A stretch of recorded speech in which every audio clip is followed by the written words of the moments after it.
Hey everybody, welcome to this free edition of our Trade Group Weekly Roundup for the trading week ending December 15th, 2023. I'm Preston Brent. Thanks for tuning in. Well, this week's theme is very appropriate. It's all aboard. Everybody's all in.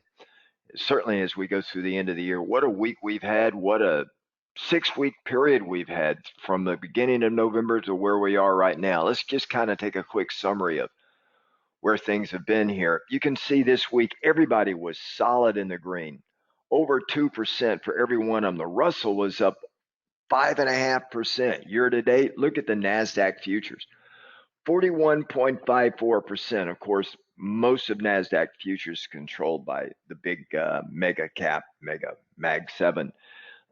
They run about 40 some odd percent, upper 40s of the NASDAQ index, but still S&P 22.9%, Dow, which was in the red year to date about a month ago, is now solidly in the green camp. Same thing with the Russell. Very strong. This is the 7th consecutive week of gains. It's the longest streak that we've had in the S&P since going all the way back to 2017. It's about, what, 6 years or so? Also, the gains this week lifted the S&P and NASDAQ to new 2023 highs, the Dow to all-time highs, NASDAQ futures, obviously all-time highs. So they were broadly based as well. We had, like I said, the surge in the Russell 2000 lifted them out of their near bear market territory for the first time in 20 months. As you can see, they're coming in at 5.55%. And then finally, the fear gauge, which we all know as the VIX, fell to its lowest level since post-COVID, fallen to 12.28. So you can see here all a very, very solid week as we round out this year. And then obviously you can see the sector performance there. Best was real estate, not surprising with interest rates falling as hard as they are. The worst, communication services. Technology bringing up the front of the pack, 30.45%. Utilities, 31.7 to the downside. Really a 61% gap between those two. Obviously, we expect technology to go up because interest rates are coming down, and that reduces the, based on discounted cash flow valuations, that really is a positive plus for technology. Now, the primary factor really driving all this was the Feds. We've got a benign inflation environment. And augmenting the Feds, before they came out, we did get the CPI. It was kind of in line with estimates.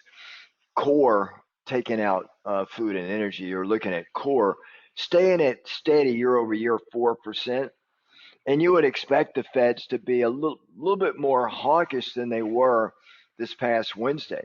More on that in a minute. But we got the PPI data, the producer price report, kind of surprised modestly to the downside. A little bit more inflation coming in. Core inflation is running at about 2% year over year, right?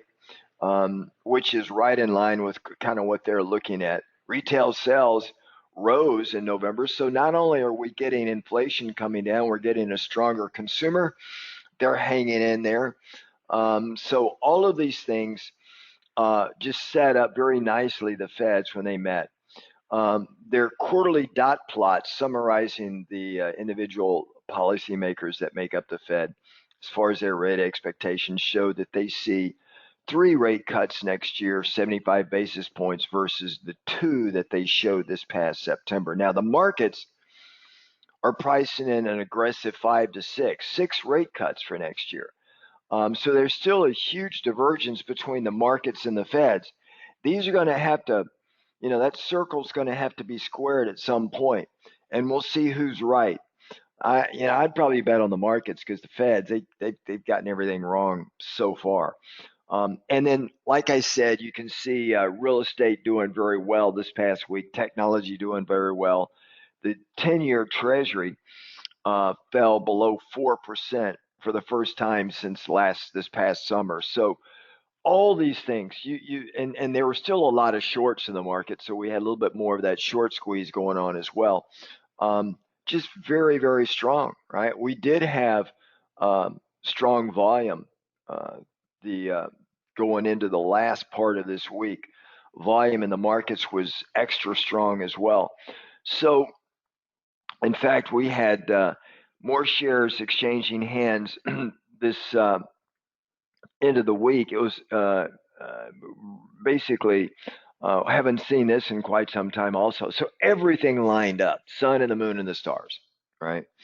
Um, and just a really all in all strong week. And then of course, if we go over to Europe and see what happened over there, you can see everybody was in the green except for the DAX, just just barely in the green. Europe's hurting a little bit more, but you would know it by looking at their year-to-date numbers. The FTSE's only up 1.67%. Everybody else is double digits up. Euro stocks, which are the 50 largest companies across Europe, CAC 40, DAX, all solidly in the green. Like the Feds, um, holding their rates the same. The ECB did the same thing. They kept their deposit rate unchanged. They're at a record high 4% for them. But they cut their inflation growth forecast for the remaining part of this year in 2024 as well. They cut their target to inflation to slightly below 2% in 2026, right? They expect their economy to grow this year just 60 basis points. That's all of Europe. Europe is hurting a lot more than the U.S. as far as economic growth is concerned. And the PMI across Europe shows that their sector fell 40 of the manufacturing sector fell to 47 from 47.6. That's the seventh consecutive month of being below 50. So Europe is not doing that strong, right? And then in addition, also getting in on the act, we had the Bank of England. They kept their benchmark rate at 5.25% for the third month running as well. Although they are a little bit more hawkish than the ECB and the Feds, they didn't come out and say they're going to be cutting or looking at cutting. They basically left the markets with a little bit of a quandary whether they're going to continue to raise their rates or not. They said they could. So Europe is a little bit of a different picture than what we're seeing here in the US. Okay. And then, of course, we go over to the Asian market to see the Nikkei was up strongly. Year to date, up 26.35%. You, the data coming out of Japan, PMI data, manufacturers index showed a mild expansion in their economy over the month. And they had a big survey over there, quarterly survey for business leaders, and optimism was up just a little bit as well over in Japan. Eventually, Japan's going to get off their zero interest rate policy. Members for our Sunday night session, I'll go in a little bit more detail on that. And then, of course, we go over the Chinese markets. China is still in the red for the year and for the week, really hurting. Their equities are declining because they got persistent deflationary pressures going on over there, real estate problems, industrial production problems, import problems, export problems, while the PBOCs continue to inject money into their banking system to support the economy. Still not very good, right? I mean, we're seeing just global GDP is growing, estimated to grow about 1.5% next year, which if you look at it and look at stats, statistically, that is consistent with a coming recession. At least that's the way it looks over the past 50 years. Now, we're hearing more of soft landing and no recession here in the U.S. I'm still not quite sure of that, but clearly we're in this big move higher right here. So that to me is something that we've anticipated and expected, just not this fast of a move, right? And that big of a pivot in the Fed. I think the Fed pivot essentially from inflation. Now it's almost like the Feds came out. I've been saying it for about 3 months now, but the Feds said, okay, we're not worried about inflation anymore. Now it's just we're concerned more about economic growth. So that just implies that they're not going to be looking at any rate hikes anytime soon. In fact, the probability of a rate cut in March is over 65%. Going into the Fed meeting, it was under 20%. So that shows you just how much the rate cut scenario for 2024 changed. Now, members, we'll have a fun session at the beginning of January to kind of go through opportunities in 2024. But for here in this session, let me just switch you over and just show you a couple of charts just to show you the dramatic move that we've had. I mean, it's just really crazy. Shows you these pivots, these regime changes and pivots. can last some time and really affect the market. So what I'm going to take you over is take a look at the E-mini S&P 500 futures. And you can see here on Friday, December the 15th, we closed up at an intraday high of 23.1%. We backed off just a little bit, but near the highs. Now, the all-time high for the S&P was made on January 4th of 2022, and it was at 48.18. So we're just less than 100 points away from making new all-time highs, right, in the S&P. Of course, if we come down here, and let me just take you to the NASDAQ futures, we are at all-time highs, right? Let me just move it over like this. You can see on December the 15th, 52.94% for the NASDAQ futures. Now, the Magnificent Seven probably drive about over 50% of this index, so that's really what you're looking at. But if you look at this, 52.94%, we took out the former all-time highs that were made on November 19th, 2021. All of that on Friday. Just a very strong time. Now, you can see this rocket ship up. I'm expecting a little bit of a backfill in this. It's only going to be natural. The question is going to be when. I think we could probably drift along as we go through the end of this year, and then we'll probably have some profit taking in January into February.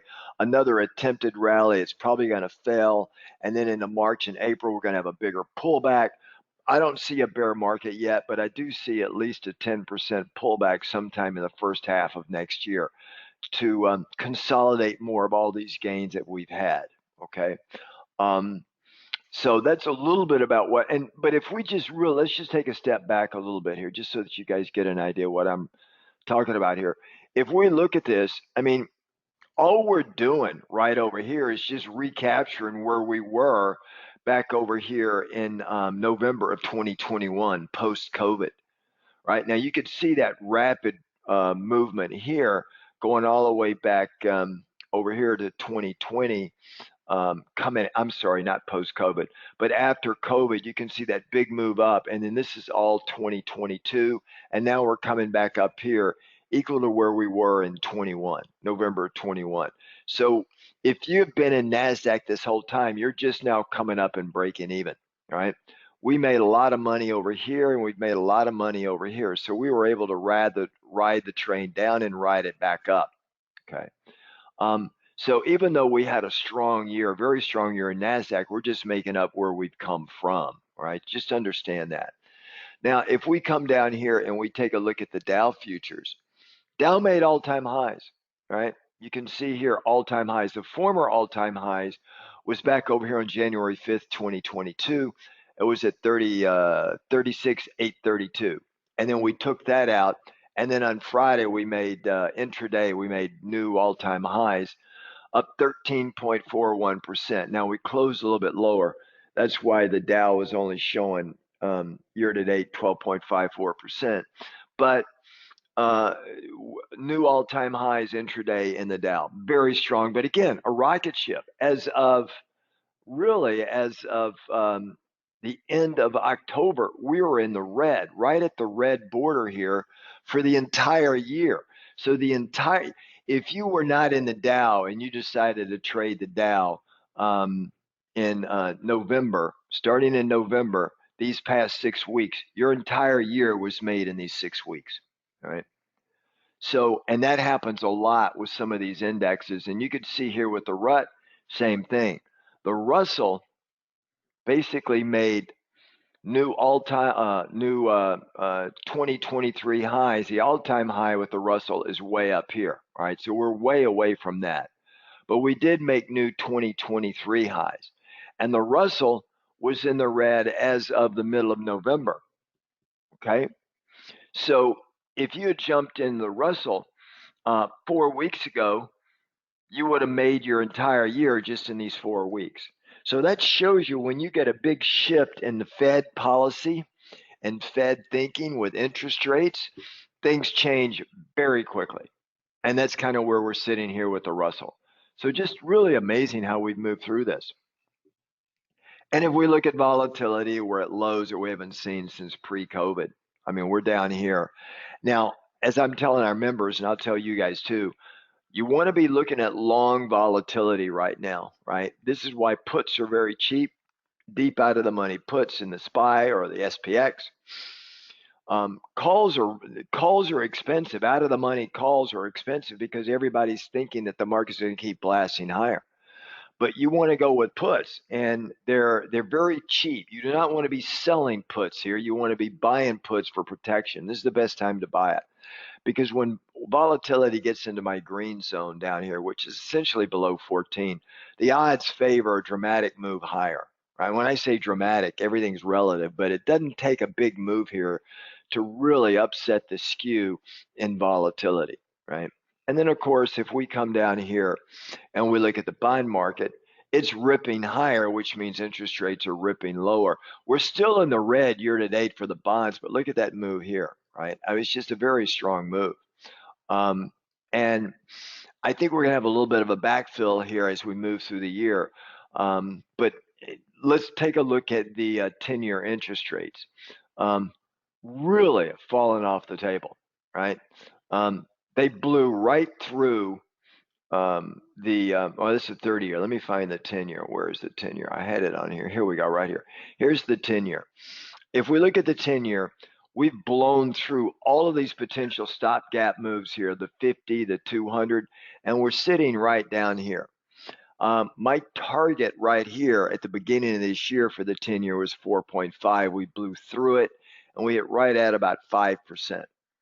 And then literally the high point was back on October 2nd, and then we've given it all up, right? And this is where a lot of revaluation of the markets. PE ratios are a little bit higher than normal right now. They're a little over 21.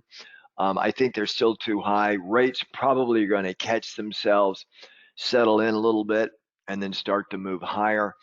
But this is kind of where we're setting as we go through the end of the year, right? And then, of course, if we come down here and look at the dollar, you can see the dollar moving lower, obviously, because rates are moving lower. Look at this. The dollar's falling off the table.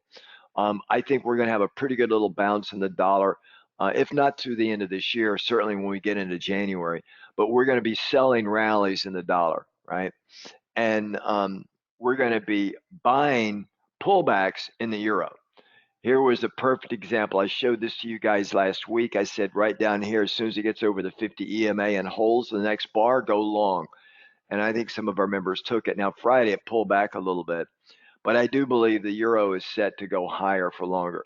And for members, I'll go through a little bit more detail the yen, but that's going to be a great trade for us. If we look at gold, you can see here with gold, we've very choppy, but we made all-time highs in gold back on December the 1st, a couple of weeks ago. And then we're just backfilling that area.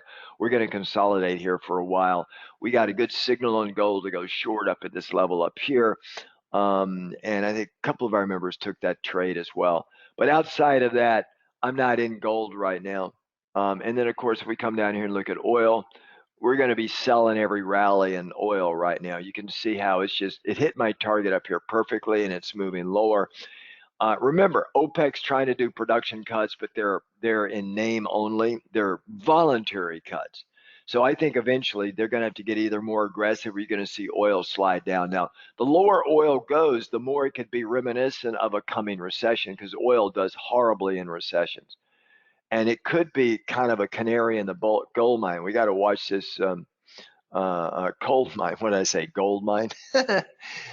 We got to watch this very closely. Right now, we're sell a rally in this. Now, nat gas, we've been in this thing all year long to the upside. You can see the regression channel. We've just been trading the upper boundary of this.